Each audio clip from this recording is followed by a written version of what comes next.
This is Life Epistle, and we welcome you to the 21st edition. What we are going to talk about today is, can humanity move on without religion, spiritualism, and spirituality? By the end of the presentation, you should appreciate the progress that human beings have made on this planet by way of spiritual development and physical development, and how spirituality, religion, and spiritualism are going to influence our development in the future. What are the questions we seek to answer? 1. How did humanity come into the knowledge of the supernatural? 2. Do we need the presence of the supernatural in our development? 3. What are the major differences in religion, spiritualism, and spirituality? 4. Which of them deserve our aspiration? And 5. What impact do they have on our development?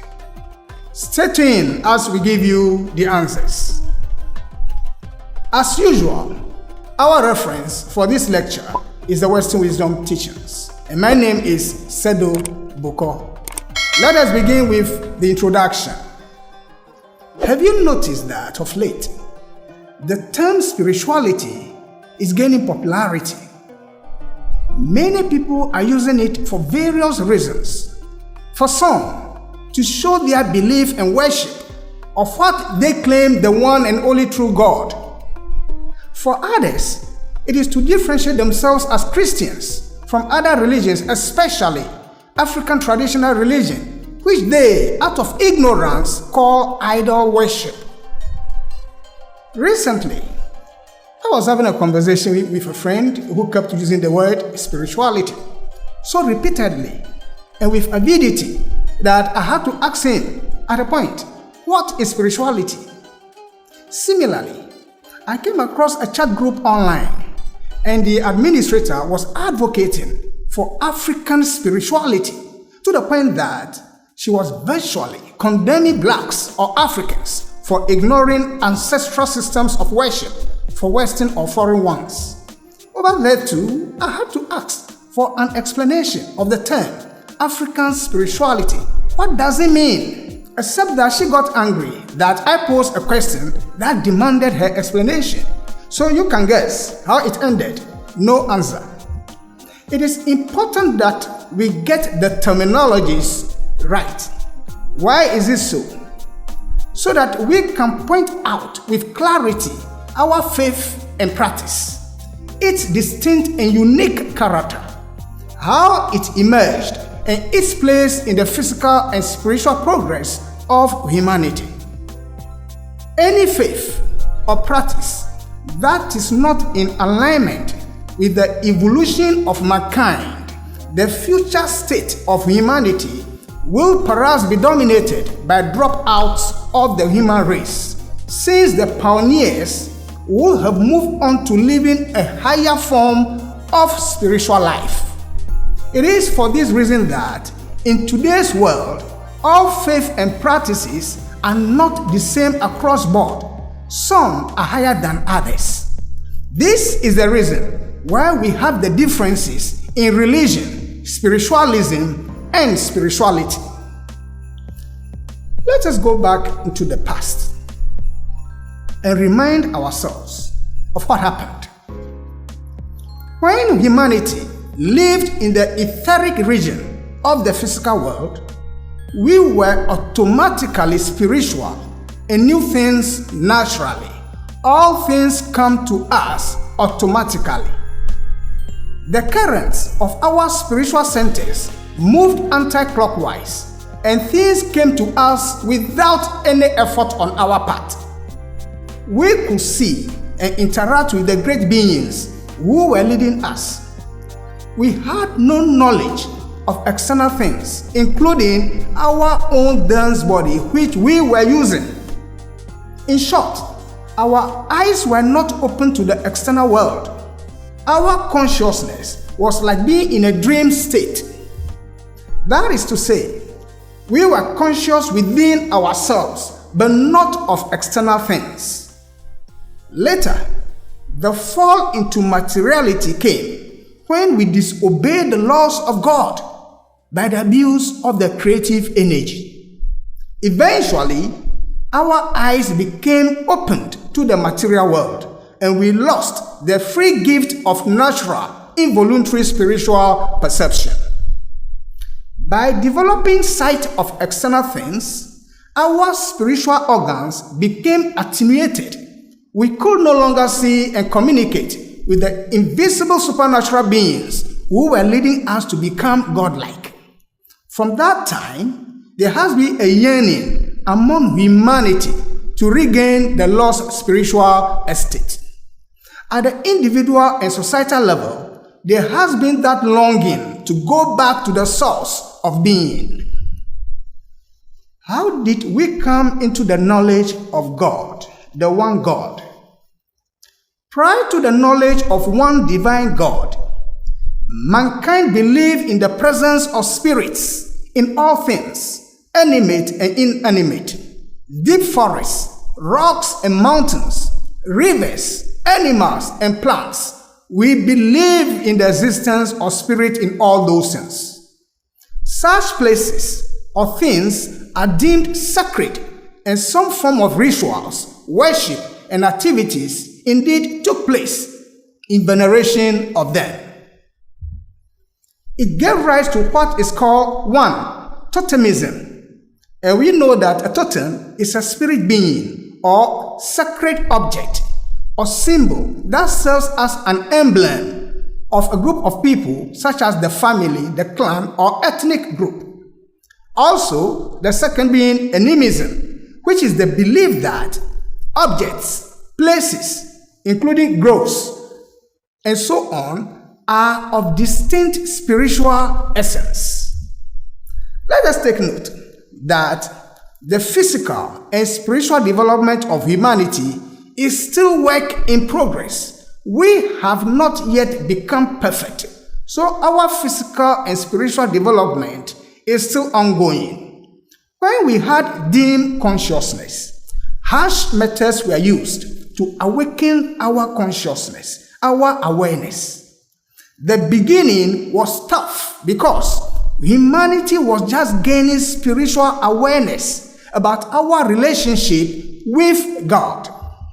For example, the greedy and barbaric person who believes in brawl over brain will have no appreciation of a religion that projects a supernatural being who is kind and forgiving, who will not punish enemies, but love them no matter how revolting their action may be. It is only when that supernatural being is portrayed as having all power, can strike light in the sky, accompanied by thunder, trash the ground open, devastate the forest with windstorm, flood the land with enormous waters, bestow riches on the obedient, and punish enemies mercilessly, that fear, appreciation, and submission can be elicited from such a barbaric person. In Genesis chapter 1 verse 27, we are told, "So God created man in his own image and after his likeness to have dominion over the earth." That is to say, humanity is to become like God, having the ability to create living things and also add value to the Godhead. As human beings, we are required to also add value to the Godhead. God Jehovah, who is the highest developed among the angelic life wave and is in charge of physical creation, has with him hosts of highly developed beings, including archangels who have charge of humanity. We are talking about the beginning, how humanity was lifted into the knowledge of God. They divided humanity into races, nations, and tribes. And by the breath that we take, they have access to our body, especially the involuntary system, and influence us towards the development of our higher godlike qualities. The invisible beings, they are agents of God Jehovah and have with them elementals and nature forces that work in various areas or territories which are under their control. The highly developed a group of people become, the higher the status of the angel or archangel that takes charge of them. That is to say, spirits or smaller gods, as called by some people, angels, archangels, and so on, are not the same in status, hierarchy, and power. Some are higher than others. For example, archangels are in charge of races. So all races on earth are guided by archangels, while angels are in charge of ethnic groups and families up to the point where individuals have guardian angels. They guide the people by the law, which is aimed at taming the desire body to move humanity beyond the animalistic lower desires to the higher desires. And once again, we mention some of the lower desires, including greed, selfishness, jealousy, deception, wickedness, and so on. The higher desires include love, empathy, selfless service, fairness, altruism, holiness, and so on. Each of these invisible entities, the higher beings who are leading humanity, plans how to bring up the people under his charge and seeks to protect and guide them. They instill, the invisible leaders, they instill in their wards allegiance and bonding through intra-marriage, patriotism, tribalism, clanism, and the feeling of we versus them. They abhor marriage outside the ethnic group or race, because by such means their influence on the people diminishes. They envelope the spiritual atmosphere of the location of their people and influence them as such. For example, the archangel Michael was the race spirit of the pioneers of humanity, as historically mentioned in the Old Testament. Did humanity find God? Did we find God? The answer is, humanity did not find God. Rather, God revealed himself to us. In the Old Testament, we have examples of Abraham and Moses. Let's look at Genesis chapter 17, verse 1 to 4, where God appeared to Abraham. And when Abraham was 90 years old and 9, the Lord appeared to Abraham and said unto him, I am the Almighty God. Walk before me and be thou perfect. And I will make my covenant between me and thee, and will multiply thee exceedingly. And Abraham fell on his face, and God talked with him, saying, in Exodus chapter 3, verse 2 to 6, we are told about Moses and the burning bush. As for me, behold, my covenant is with thee, and thou shalt be a father of many nations. And the angel of the Lord appeared unto him in a flame of fire out of the midst of a bush. And he looked, and behold, the bush burned with fire, and the bush was not consumed. And Moses said, I will not turn aside and see this great sight, why the bush is not burnt. And when the Lord saw that he turned aside to see, God called unto him out of the midst of the bush, and said, Moses, Moses. And he said, Here am I. And he said, Draw not nigh hither, put off thy shoes from off thy feet, for the place whereon thou standest is holy ground. Moreover, he said, I am the God of thy father, the God of Abraham, the God of Isaac, and the God of Jacob.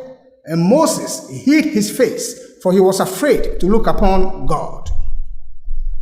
God Jehovah loves all human beings, but he had special interest in the pioneers of humanity, who are to serve as the seed for a new and more advanced race. The pioneers are to lead the way for others to follow in the evolutionary journey of humanity. All races are not the same.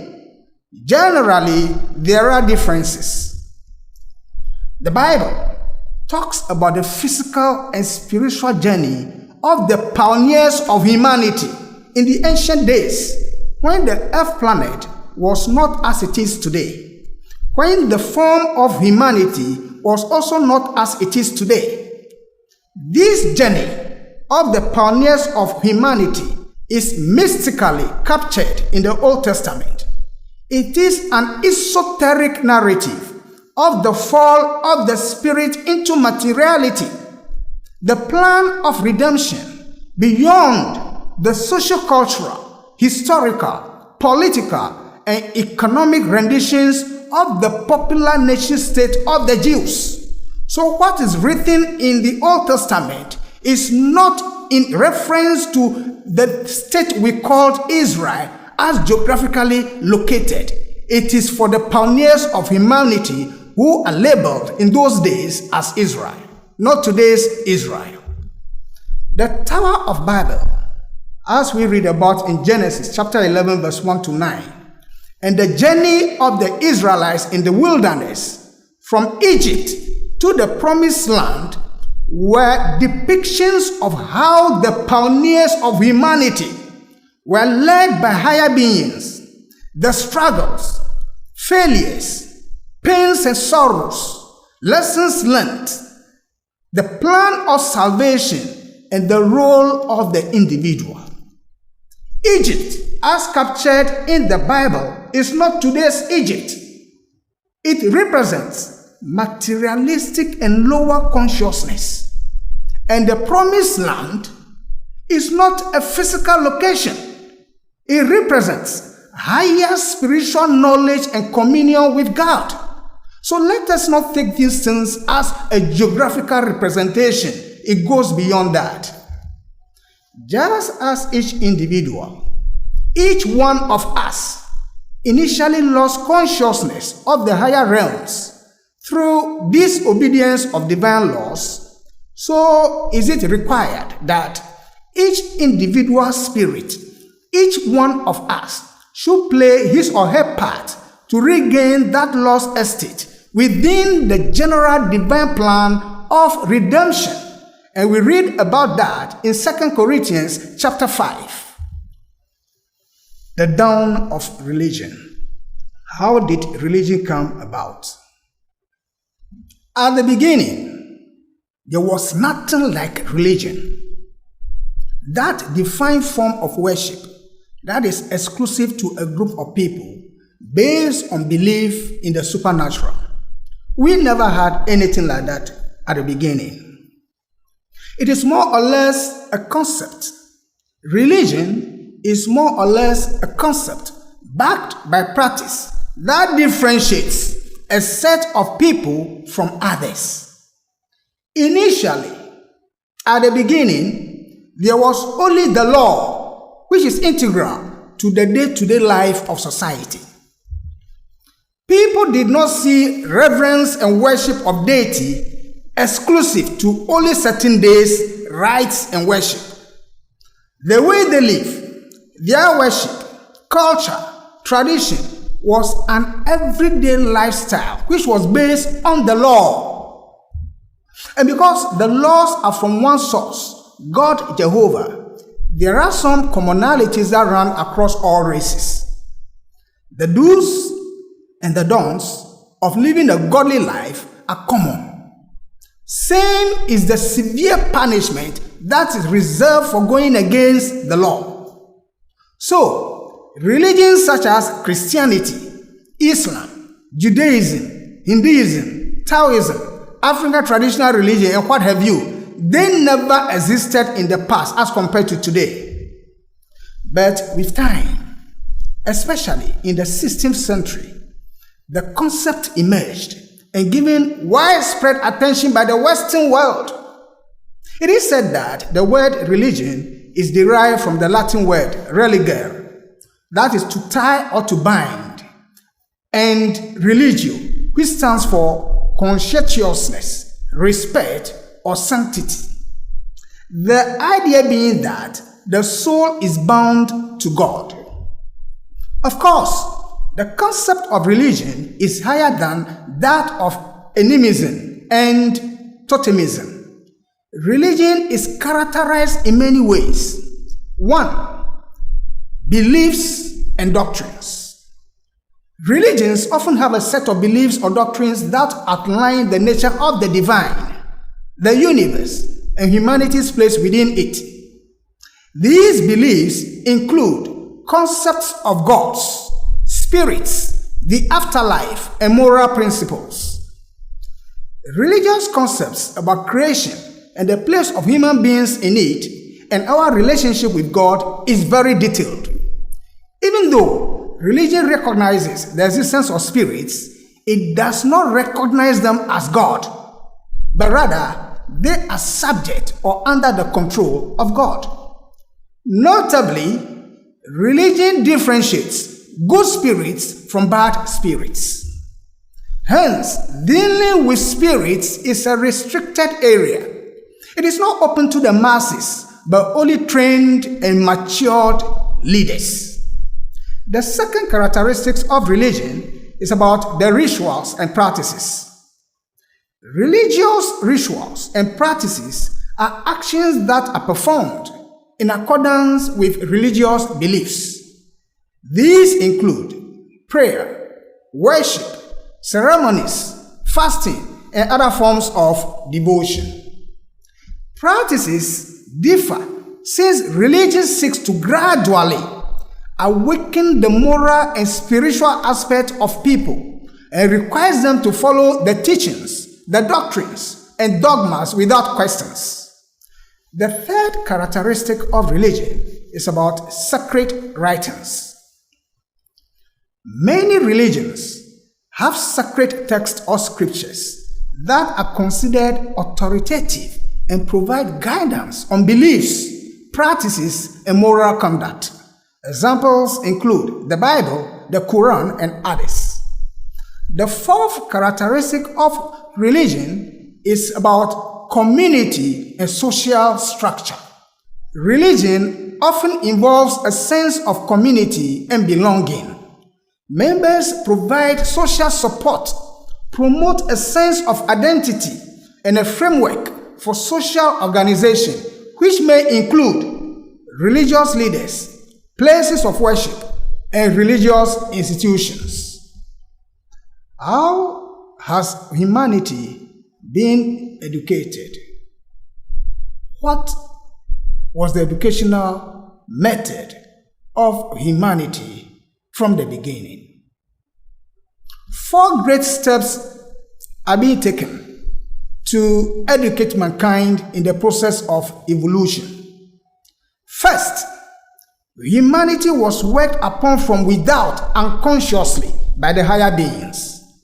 Later, we were placed under the rulership of divine messengers and kings whom we see and whose commands we obey. Next, we are taught to revere the commands of a God we do not see. And finally, we learn to rise above the commands, for humanity is to become a law unto itself. Each individual is required to conquer himself or herself, using his or her free will, so as to live in harmony with the order of nature, which is the law of God. To conquer oneself is to overcome the lower desires. Fourfold also are the steps to which mankind climbs upward to God. First, through fear, we worship God, whom we begin to sense, sacrificing to propitiate Him, as do followers of traditional religion. Next, we learn to look to God as the giver of all things and hope to receive from Him material benefits here and now. We sacrifice through avarice, expecting that the Lord will repay 100-fold or to escape instant punishment. Next, we are taught to worship God by prayer and the living of a good life, and that we must cultivate faith in a heaven where we will be rewarded in the future, and to abstain from evil that we may escape a future punishment in hell. At last, we come to a point where we can do right without any thought of reward, bribe, or punishment, but simply because it is right to do right. We love right for its own sake and seek to govern our conduct thereby, regardless of present benefit or injury, or of painful results at some future time. Another way to say all this is that in all religions, we are talking about all religions, in all of them, the first level of worshiping God is through fear and obedience. The super beings who represent God Jehovah guided humanity in various parts of the globe and brought about laws, racial religions, social systems, and languages. There were severe punishment for disobedience, including instant death, enslavement, snake bites, defeats in wars, famine, plague, poverty, and so on, as we read in Genesis chapter 32. Animal sacrifice in atonement of sin or as an offering to the Lord was paramount. A lot of animal sacrifices. That is the initial stages when it comes to awareness of God. Later on, the carrot and stick approach, or the law of reciprocity and prosperity, was introduced, by which the individual was taught to be unselfish by giving part of his possessions, her possessions, to others. For example, the immediate family, the clan, or the ethnic group. The best of material things, those days is all about animals and grains, and others, dearest to the hearts of everyone, were required for sacrifice to God. In reciprocity, the individual was also to be protected against his or her enemies, pestilence, and evil attacks. He or she was to be rewarded with blessings, including long life and increment in material possessions. Many people learn to do good to their neighbors with the expectation that there will be returns immediately or later on. Inversely, on the other hand, people were taught to refrain from getting even with their enemies under the proclamation of an eye for an eye and a tooth for a tooth. The laws also required mankind to deal kindly, justly, and fairly with others. So long as the individual obeyed and trusted God, his or her prosperity will be boundless. These laws and values were fundamental across all societies, races, ethnic groups, clans, and families all over the world. They were first inaugurated through a system of theocracy, and later on, monarchy or chieftaincy. The third level of raising the consciousness of humanity is the introduction of love and selfless action, where service is rendered to one's neighbor without consideration of early recompense. Rather, the benefits are pegged to a future happiness in heaven after death. Let us be reminded that love and selfless service have their fundamentals in the law. Love is about peace and oneness with others and creation. It is revealed in the person who obeys the laws and has come to the realization that all is one in God. The fourth level of spiritual consciousness is where loving, self-forgetting service is offered without any thought or expectation of reward, but on the singular motivation that it is right to do right. This consciousness says that all is divine. Everything, everybody, we all belong to one God. In God, there is no separateness. As such, what affects one affects all. Matthew chapter 6, verse 1 to 4 gives indication of this highest level, which is the fourth level, that divine realization that we are all one. Let's look at the classes of people in any and every religion. The ancient tabernacle in the wilderness gives an indication of the classes of people in every religion. And we present that in the following diagram. To the left, you find the path to holiness. And we have three segments here. The lowest is the masses, the middle, the priest, and the highest, the high priest. That is the classification. There were three classes of people who approached the tabernacle. One, the masses, who bring sacrifices to atone for their sins and never go beyond the brazen altar. Two, the priests, who officiate and attend to the needs of the people and can go as far as the east room or the holy place. Three, the high priest, who alone goes into the west room, the holy of holies, to directly worship God. Clearly, the three classes of people are not at the same level of consciousness, responsibility, and spiritual development. They are not. Therefore, it should not be supposed that what is for the high priest will be revealed to the priest. No, it won't happen. Neither can it be that what is meant for the priestly class will be revealed to the masses. No, it won't happen. Each class of people was given what it needed for spiritual development, bottom upwards. What are the characteristics of the masses? Most often, they are people who go about their daily activities to meet the physiological needs, societal approval, security, wealth, and fame, among other things. They are taught the basic things about life beyond the physical, often repetitive lessons, rituals, and worship. They are inspired and first learn about spiritual truths through outer teachings, stories, symbols, parables, songs, and hymns. They look up to someone who will lead them in their religious matters, for example, a priest. There is not much restraint on their pleasures. For example, what they drink, what they eat, their sexual relationship, there is less restriction on those.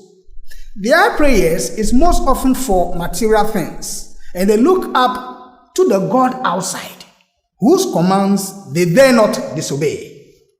Most often, it is about the law, and by it they live in fear. Generally, they live by the law of reciprocity and try to do good, expecting to receive something good in return or be blessed by God. They hardly ask questions about their faith, but simply do as their leader directs them. They live as a community with their own human-made laws, rules and regulations, ethics and moral standards in addition to the laws of God. They are yet to experience any individual spiritual awakening. How about the priestly class? The true member of the priestly class has awakened to his or her spiritual nature. But this is just the beginning. There is more to it. Such a person feels there is something more spiritual, beyond the outward religious activities, worship, and rituals. He or she has a strong yearning to know his or her true spiritual identity, endeavors to know his or her individual connection with God, seeks spiritual knowledge, and is hardly satisfied with the outward religious show and noise. Such a person begins to refrain from excessive bodily desires and restrains himself or herself from wrong food, animal diet, alcoholic drink, psychoactive drugs, and unbridled sex. Such a person increases in moral character and is inspired to love and serve others. He or she begins to focus more on the higher desires, such as altruism, benevolence, purity, forgiveness, truthfulness, self-forgetting service, humility, and so on. If an esoteric Christian, he or she will begin to study spiritual things and their connection with the physical body, the spiritual centers, and what to do to rotate them in clockwise direction and to loosen them by the means of spiritual exercises. He or she will consciously strive for the higher life. How about the high priest? Aside from the showboating people make of this title, that precious title of a high priest, aside that show, that title itself is a very high spiritual title. It's of a very high status. The high priest is the only one qualified to enter into the west room and commune directly with God. He is allowed to enter once a year, only to come back and dwell among his people. We give the full explanation as follows. By the time the individual progresses to the east room as a priest, he or she strives to build the light around himself or herself.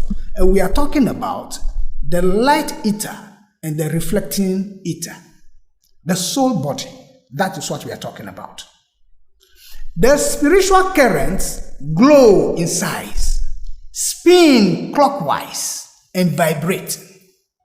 The currents in the desired body begin to move from ordinary to clockwise direction. The grip of the vital body on the dense body is also being loosened.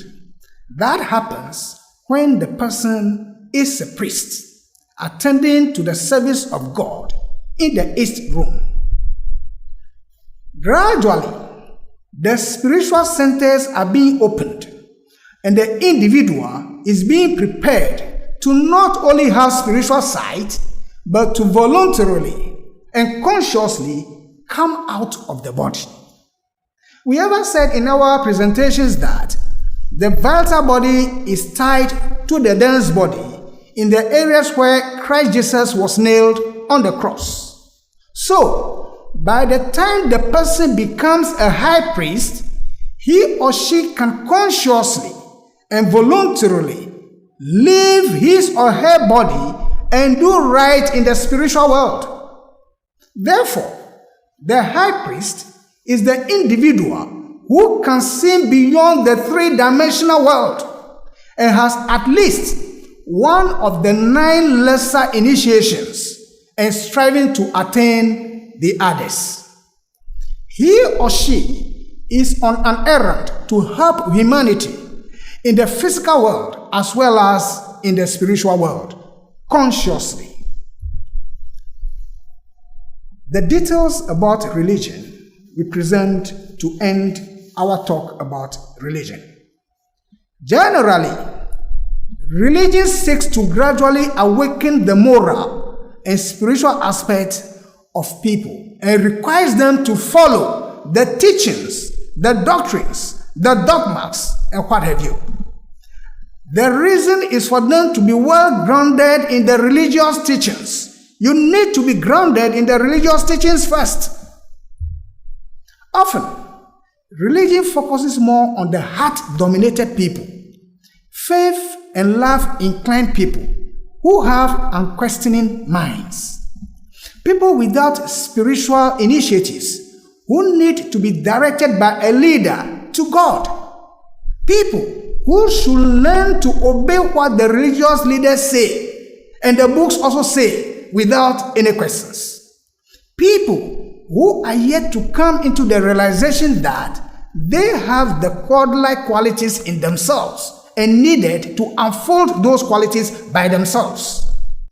Let us remember that a person can be religious but not spiritual, while a person can be both religious and spiritual. It does not mean that when you are religious, then automatically you are spiritual. No, it doesn't work like that. It would be strange for somebody to proclaim that he or she is spiritual but not religious. That is a fun. The person is joking. You cannot be spiritual without first becoming religious. It is odd for a materialistic person, just because he sees his conduct somehow better than a religious person, to proclaim that he is spiritual. That is not so. It is always safer to be religious first. In today's world, many people have lost sight of the spiritual aspect of religion and feel rather comfortable with its materialistic outer nature.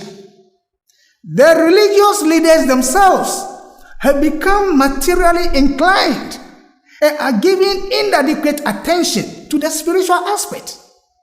They are behaving like the materialistic scientist who wants to explain the phenomenal world through the five senses. Nonetheless, despite all these setbacks, changes are taking place to awaken humanity to our spiritual nature. Let us take yet another note. The entrenched position of materialistic people that there is no world beyond the physical world was an impetus for scientific advancement. That is the benefit humanity has derived from the materialistic class. Since they have doubted the existence of the spiritual world, the focus is on the physical, and that is what science builds on, even though it is advancing now beyond the physical. When religion was dominant in the ancient days, superstition became the lot of mankind. We were not exercising our faculties, especially the mind. We were not. We are supposed to use the mind and other bodies that we have to conquer the material world. But belief and practice in religion in those days was not making us move the way we were supposed to move. We were not using the mind good enough. But when science took over, there was a total rejection of many religious explanations and mode of life. The existence, capabilities, and influence of spirits was denied by many people, especially in the Western world. Life after death or contacting spirit was doubtful until the rise of groups that are into spiritualism or spiritism. People who are into spiritualism or spiritism are known as spiritualists. They promote the belief in and the practice to contact spirits for information or to solve a problem. They indicate that there is a world beyond the physical and the dead can be contacted.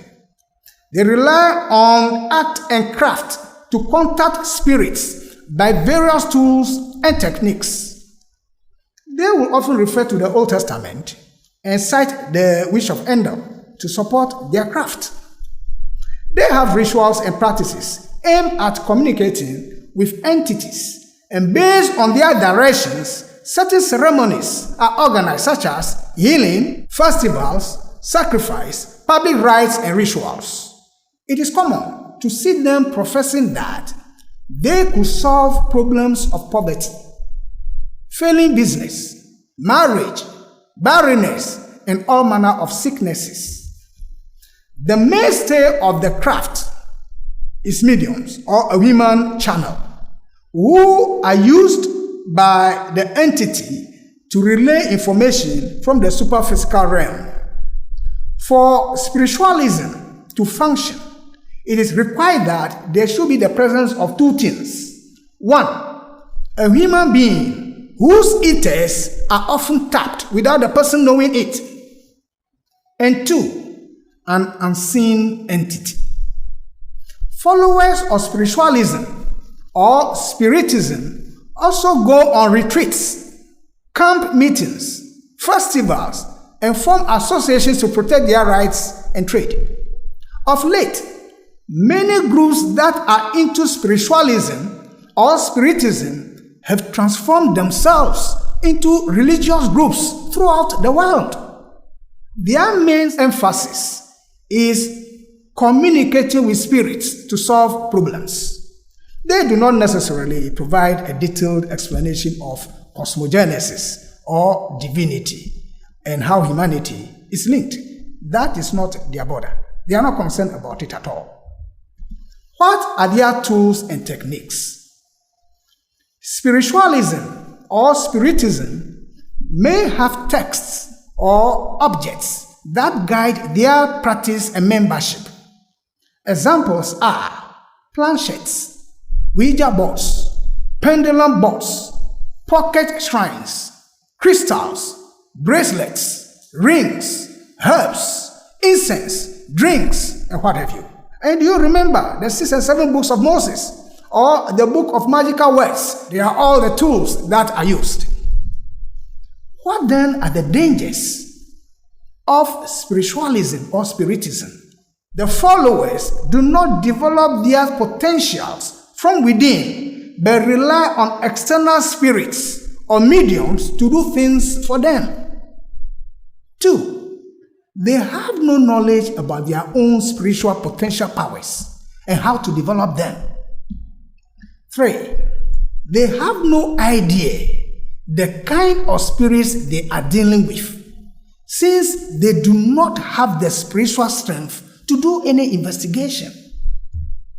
4, they hardly could tell whether they are dealing with elementals, earthbound spirits, demons, or the dead, or a ghost. Because they do not have the spiritual strength, they cannot tell the type of entity they are dealing with. The 5th danger is that they become slaves to those entities, especially after death, because they have signed a contract with the entity that serves them in life. And after death, the entity takes back its pound of flesh. Nothing is free. The 6th and the last danger is that they delay their own after-death journey through the spiritual worlds. So what they will have done in a period of 1,000 years, they may take 2,000 years to do that. That is the danger, provided they are even freed from the spirits that will put them down for them to serve them after death. It's a dangerous thing to do. What then is spirituality? We have looked at religion. We have looked at spiritualism. Now we are going to talk about spirituality. What is it? Spirituality can be said to be the advanced form of religion. That phase, which is not open to the masses, whereby the individual who is ready seeks to unfold from within his or her spiritual powers. At a high level, the person is often mind-inclined in his or her spiritual unfoldment, no more relying on faith alone for spiritual upliftment. But for a good balance, the person must develop the heart aspect as well, the faith aspect as well, not just the mind aspect. The individual who has gained spiritual awakening longs to know his or her true spiritual identity. In the process, he or she tries to break the bounds of religiosity in quest of spirituality. The person wants to go beyond religiosity. He or she becomes dissatisfied with repetitive religious stories and seeks their spiritual significance and applications in life. Such a person weighs within himself or herself the many unanswered questions and longs for increased knowledge and a soft heart that will liven his or her festering edge. That quest, in time, brings the individual in touch with a suitable esoteric school. Esoteric Christianity comes in handy for esoteric Christians who are ready and prepared to go beyond religiosity. Esoteric Christianity, its training is a conscious and voluntary individual decision to unfold latent spiritual powers into dynamic powers by means of increased awareness of spiritual things beyond the three-dimensional world. The focus is not just about material things, but what is hidden behind those material things. To seek that which emanates the material things and how the individual is linked to his or her source. To regain contact with the inner worlds, all that remains to be done is the reawakening of the pituitary and the pineal gland. When that is accomplished, mankind will again possess the faculty of perception in the higher worlds, but on a grander scale, because it will be in connection with the voluntary nervous system, and therefore under the control of the will, no more the involuntary system as it used to be in those days. Through this inner perceptive faculty, all avenues of knowledge will be open to the individual, and he or she will have at his or her service a means of acquiring information compared with which all other methods of investigation are but child's play. The awakening of these organs, the pituitary and the pineal glands, is only accomplished by esoteric training. Religiosity per se will not give you the clue, but esoteric training will give you a clear pathway to doing it. Thus, as such, spirituality is for the priestly class, and at the highest level, the high priest, but not the masses. Spirituality is not for the masses. It is an individual decision and effort. Spirituality is an individual decision and effort. Others can support, but the cross must be carried by the individual, and our Lord Christ Jesus mentioned it clearly. The move towards spirituality is clearly indicated in the Bible. For example, let's read from Matthew chapter 16, verse 24 to 26. Then Jesus told his disciples, "If anyone will come after me, let him deny himself and take up his cross and follow me. For whoever will save his life will lose it. But whoever loses his life for my sake will find it. For what will it profit a man if he gains the whole world and forfeits his soul?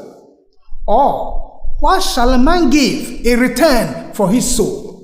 This is the testament of spirituality in the Bible. Spirituality is built on knowledge of spiritual things and love, not just blind faith. With love and selfless service, at the right time, when the aspiring individual is found qualified and worthy, then initiation can take place for the spirit to consciously come out of the body through the place of the scar, the Golgotha, to be born again, but this time into the spiritual world. The born again is into the spiritual world consciously. Generally, humanity is moving in the direction of spirituality. That is where we are heading. Just as Aries, for those who love astrology, we bring in a bit of astrology. Just as Aries, represented by the lamb, gave way to Pisces, the fish, the age in which we are now, so will Aquarius the pitcher man, also take over from Pisces. Spirituality will become more profound as the Aquarian age approaches, roughly 500 years from now, because the children who will be born will be more mind-inclined. They will be questioning, they will be scientific, and they will be more self-reliant. The Earth's atmosphere will contain less moisture, and many people will develop spiritual sight and can see the entities in the etheric region of the Earth planet. It does not mean that religion and spiritualism will be stopped. No. They will be the practice for those who have not developed their spiritual faculties sufficiently. Because they have not developed their spiritual faculties, they cannot be in the mood of spirituality, but they still will be moving on with their open religiosity and spiritualism. That is allowed until they advance also into spirituality. The pioneers of humanity will have developed their spiritual faculties under their own control and have greater advantages in the spiral journey of humanity back to God than the followers of spiritualism and popular religion. The progression from spiritualism through religiosity to spirituality is given in Galatians chapter 4. That chapter gives us a clear pathway as to the movement from spiritualism through religiosity to spirituality. So we now read from Galatians chapter 4. Now I say that the head, as long as he is a child, differeth nothing from a servant, though he be Lord of all, but is under tutors and governors until the time appointed of the Father. Even so, we, when we were children, were in bondage under the elements of the world. But when the fullness of the time was come, God sent forth his Son, made of a woman, made under the law, to redeem them that were under the law, that we might receive the adoption of sons. And because ye are sons, God has sent forth the Spirit of his Son into your hearts, crying, Abba, Father.